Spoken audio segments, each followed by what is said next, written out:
हाय दोस्तों, welcome back to the channel.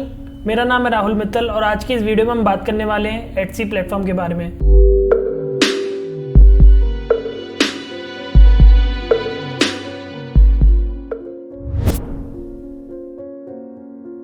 आप लोगों ने कभी ना कभी कहीं ना कहीं एटसी प्लेटफॉर्म का नाम सुना ही होगा। नहीं भी सुना है तो मैं आपको इस वीडियो में बता देता हूँ। एक्चुअली एटसी अमेज़ॉन की तरह, फ्लिपकार्ट की तरह ही एक ई कॉमर्स मार्केट प्लेस है, ई कॉमर्स कंपनी आप इसको बोल सकते हैं।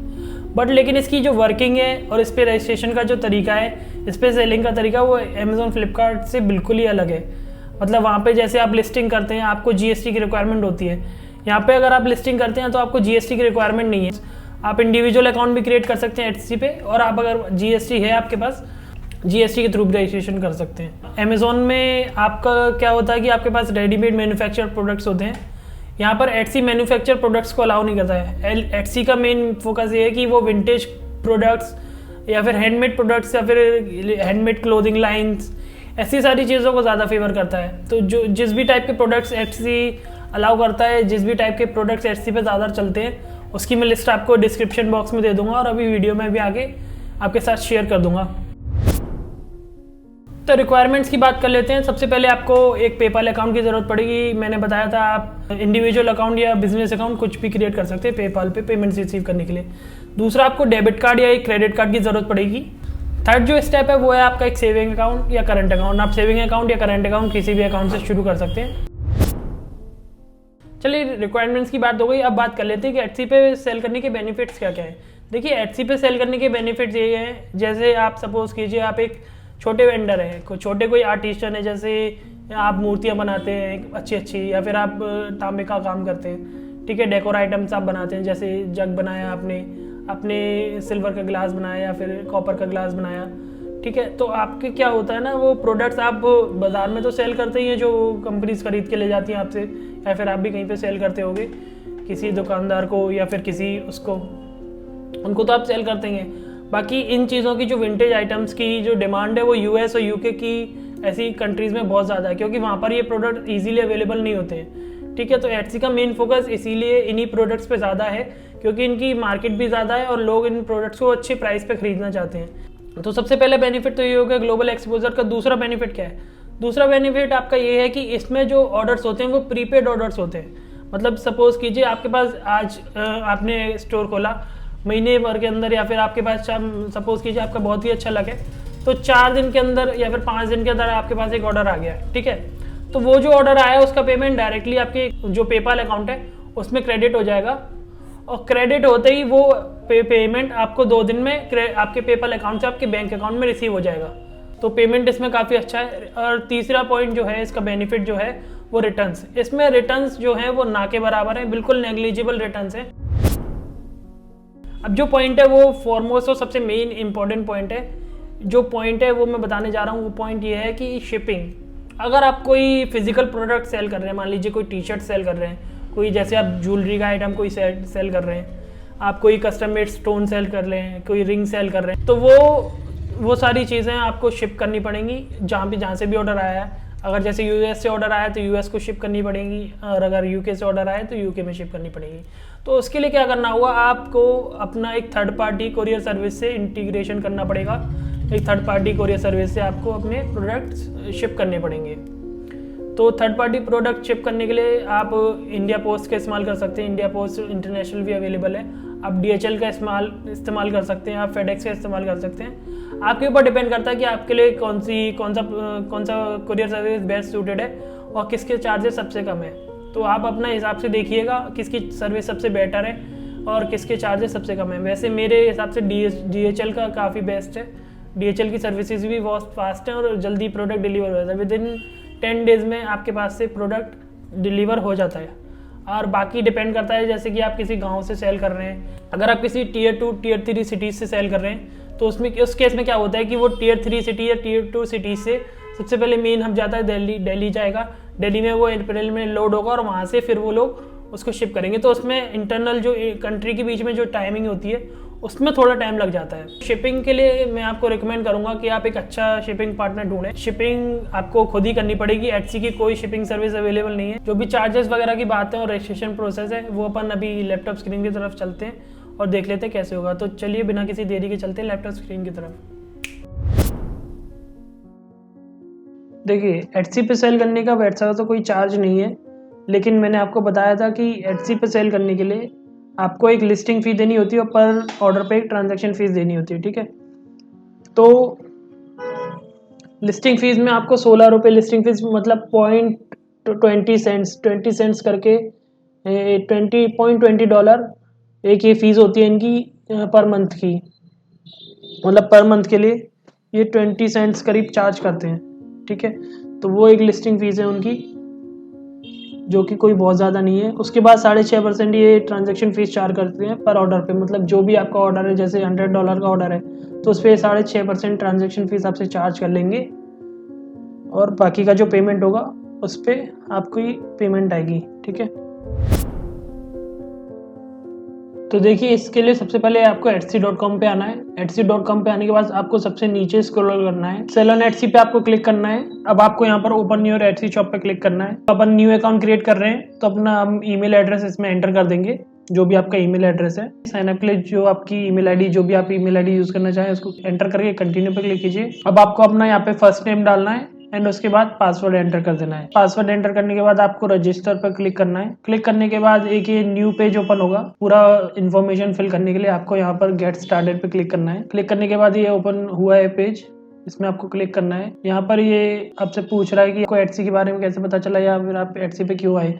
तो जो भी आपका रीज़न है वो आप यहाँ पे सिलेक्ट कर लीजिए और नेक्स्ट पे आप क्लिक कर दीजिए। क्लिक करने के बाद ये पूछेगा कि आपको किसी चीज़ के रिगार्डिंग हेल्प चाहिए क्या एटसी के द्वारा, मतलब आपको आपकी शॉप की ब्रांड नेम डिसाइड करने में हेल्प चाहिए, या फिर ऑनलाइन सेल कैसे करना है, या फिर मार्केटिंग अपने प्रोडक्ट्स की कैसे करनी है, उन सब चीज़ों में, या फिर किसी भी चीज़ में एटसी की सेलिंग के रिगार्डिंग हेल्प चाहिए तो उस चीज़ को आप यहाँ पे टिक बॉक्स सिलेक्ट कर लीजिएगा और उसके बाद नेक्स्ट पे क्लिक कर दीजिएगा। तो मैं अभी क्विकली सिलेक्ट कर लेता हूँ और फिर अपन नेक्स्ट पे क्लिक करेंगे, ठीक है। एंड ऑल्सो आप अगर आंसर नहीं करना चाहते इस क्वेश्चन को तो आप इस क्वेश्चन को स्किप भी कर सकते हैं, ठीक है।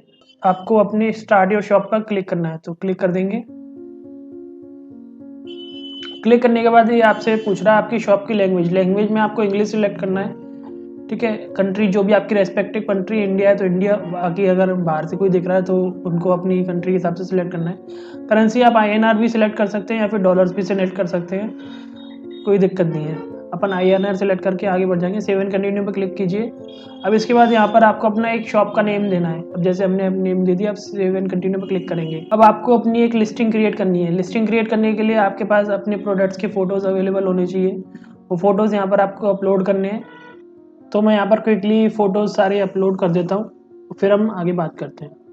तो मैंने यहाँ पे सारी फ़ोटोज़ अपलोड कर दी हैं। अब हम थोड़ा नीचे आएंगे। नीचे आने के बाद अब ये लिस्टिंग डिटेल्स में टाइटल पूछ रहा है, टाइटल क्रिएट कर लेंगे। टाइटल क्रिएट करने के बाद हम नेक्स्ट स्टेप पे जाएंगे। अब ये पूछ रहा है कि ये लिस्टिंग किसने क्रिएट करी, तो यहाँ पर आपको आई डिड लिखना है। ये आपको लिखना है एक फिनिश प्रोडक्ट है और ये मेड टू ऑर्डर है, या फिर जब भी आपने ये प्रोडक्ट क्रिएट किया है तो वो तब का आपको डेट डालना है, तब की आपको टाइमलाइन डालनी है, ठीक है। उसके बाद आपको अपने प्रोडक्ट की कैटेगरी एंटर करनी है, जिस भी कैटेगरी में आप डील कर रहे हैं, जिस भी कैटेगरी में ये प्रोडक्ट है उस कैटेगरी को आपको यहाँ पर एंटर करना है। आपने कैटेगरी सिलेक्ट कर ली। अब ये कलर सेलेक्ट कर लीजिए आप अपने प्रोडक्ट का जो भी कलर है, ठीक है। उसके बाद आप डिस्क्रिप्शन एंटर कर देंगे। उसके बाद अपन टैग्स पे आएंगे। तो जो भी आपके प्रोडक्ट से रिलेटेड टैग्स हैं जिससे कस्टमर को आसानी होगी वो आपका प्रोडक्ट सर्च करने में, प्रोडक्ट फाइंड करने में, तो उन टैग्स को वहाँ पर एंटर करना है।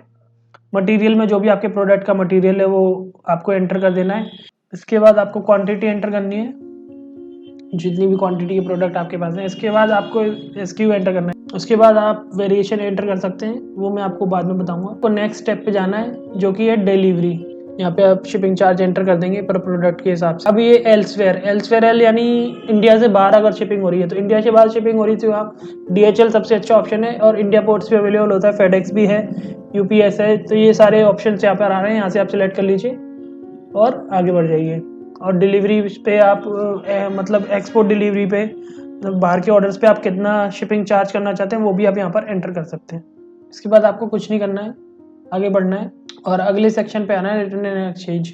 रिटर्न नेक्स्ट स्टेज में आप सिंपल पॉलिसी भी अप्लाई कर सकते हैं। आप अपनी कस्टम पॉलिसी भी क्रिएट कर सकते हैं कि 7 दिन का रिटर्न देना है तो उतना, और अगर 6 दिन का रिटर्न देना है, जो भी आपको करना है उस हिसाब से आप कस्टम अपनी पॉलिसी भी क्रिएट कर सकते हैं रिटर्न्स के रिगार्डिंग। ठीक है, तो ये हो गया, ये आपकी लिस्टिंग क्रिएट हो गई है। अब आपको और लिस्टिंग क्रिएट करनी है तो ऐड मोर लिस्टिंग पे आप क्लिक करेंगे, वरना आप डू दिस लेटर पे क्लिक करके आगे के स्टेप कंप्लीट करेंगे। ठीक है, अभी इंडिविजुअल अकाउंट है तो इंडिविजुअल सेलेक्ट कर लेते हैं। इसके बाद आपको अपने बारे में कुछ बताना, अपनी डिटेल्स फिलअप करनी है, तो मैं क्विकली ये डिटेल्स फिल कर लेता हूँ।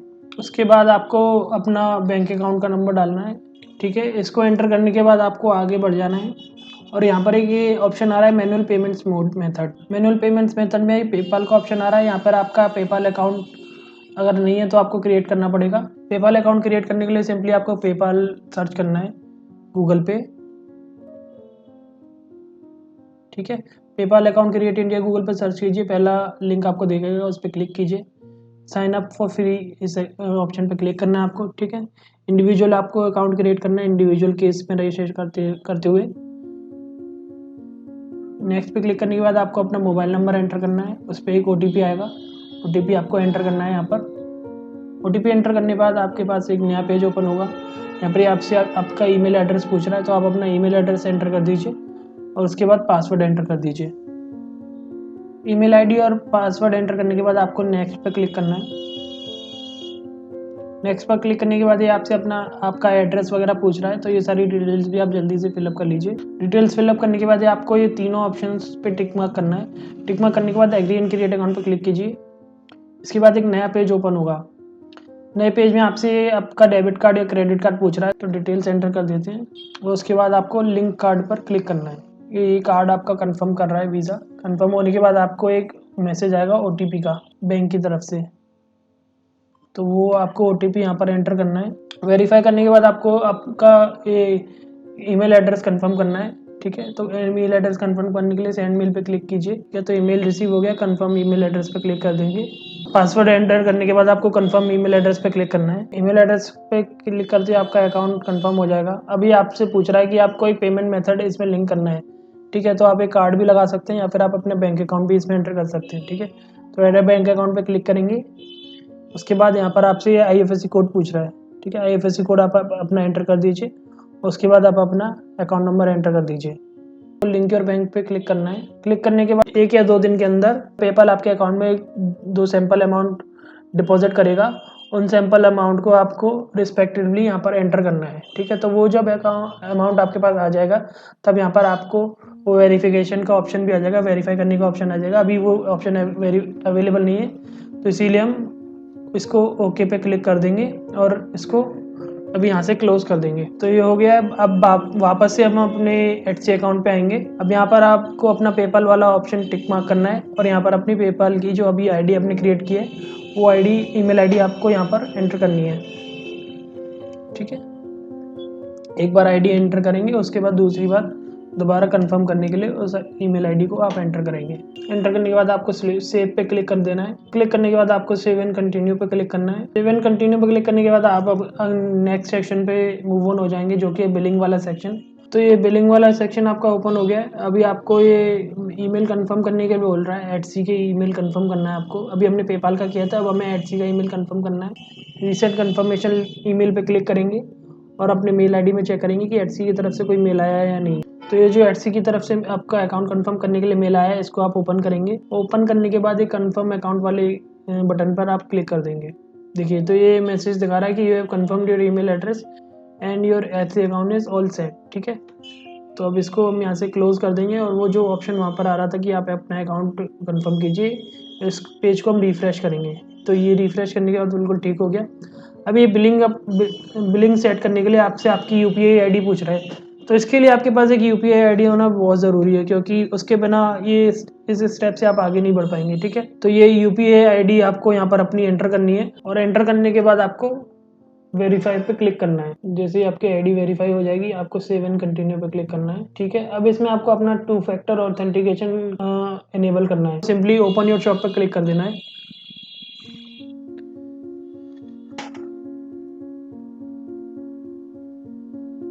एंड डन, ये आपकी शॉप यहाँ पर क्रिएट हो गई है। अब आप HC पे सेल करने के लिए एलिजिबल हैं और आप एटसी पे बिना किसी दिक्कत के सेल कर। तो जैसा कि आप देख ही चुके हैं कि ये रजिस्ट्रेशन प्रोसेस कितना सिंपल था, कितना आसान था। मैंने आपको रजिस्ट्रेशन करके दिखाया है सिंगल अकाउंट का, इंडिविजुअल अकाउंट का। साथ ही साथ मैंने आपको पेपाल अकाउंट भी क्रिएट करके दिखाया है इंडिविजुअल अकाउंट का। अगले वीडियो में हम बात करने वाले हैं कि अगर आपका अकाउंट सस्पेंड हो जाए, अगर यही अकाउंट मैंने जो अभी एटसी का क्रिएट किया है, अगर इसको एटसी सस्पेंड कर देता है तो उसको रिवाइव कैसे करेंगे, उसका भी एक अलग प्रोसेस है। उस पर भी काफ़ी लोगों को डक जाते हैं, क्योंकि काफ़ी लोग क्या होता है ना, जल्दी जल्दी में लिस्टिंग करने के लिए, अकाउंट एक्टिव करने के लिए वो रेडीमेड प्रोडक्ट्स या फिर मैन्युफैक्चर प्रोडक्ट्स को लिस्ट कर देते हैं। तो क्या होता है, एटसी जब रिव्यू करता है उनके अकाउंट को तो हल्के उनको सस्पेंड कर देता है वही की वही। फिर उसके बाद एक फॉर्म होता है, उसको आपको फिलअप करना होता है। उसके बाद फिर वहाँ से वेरिफिकेशन कॉल आती है। ठीक है, तो वो सारी चीज़ें अपन डिस्कस करने वाले हैं नेक्स्ट वीडियो के अंदर। तो बनी रही है मेरे साथ इसी चैनल पे। अगर मैं ट्राई करूँगा अपने इस अकाउंट को सस्पेंड कराने के लिए, क्योंकि मैंने तो अभी एज अ डेमोन्स्ट्रेशन पर्पस ये अकाउंट क्रिएट किया है, मेरे को कोई ज़रूरत नहीं थी, पर लेकिन आप लोगों को शो करना था कि कैसे अकाउंट क्रिएट होता है, तो इसीलिए मैंने अकाउंट क्रिएट किया। बाकी मेरे को कोई ज़रूरत नहीं है, तो मैं कोशिश करूँगा एटसी को मेल लिख के, अगर मेरा अकाउंट सस्पेंड नहीं होता है विद इन 1 या 2 डेज़, तो मैं कोशिश करूँगा कि मेरा अकाउंट अच्छी तरह सस्पेंड हो जाए। फिर उसके बाद उसको रिवाइव करने की कोशिश करेंगे। ठीक है, तो फिलहाल के लिए इस वीडियो में इतना ही। आगे मिलेंगे अगली वीडियो में, एटसी के बारे में और जानेंगे। मिलते हैं नेक्स्ट वीडियो में, तब तक के लिए वंदे मातरम।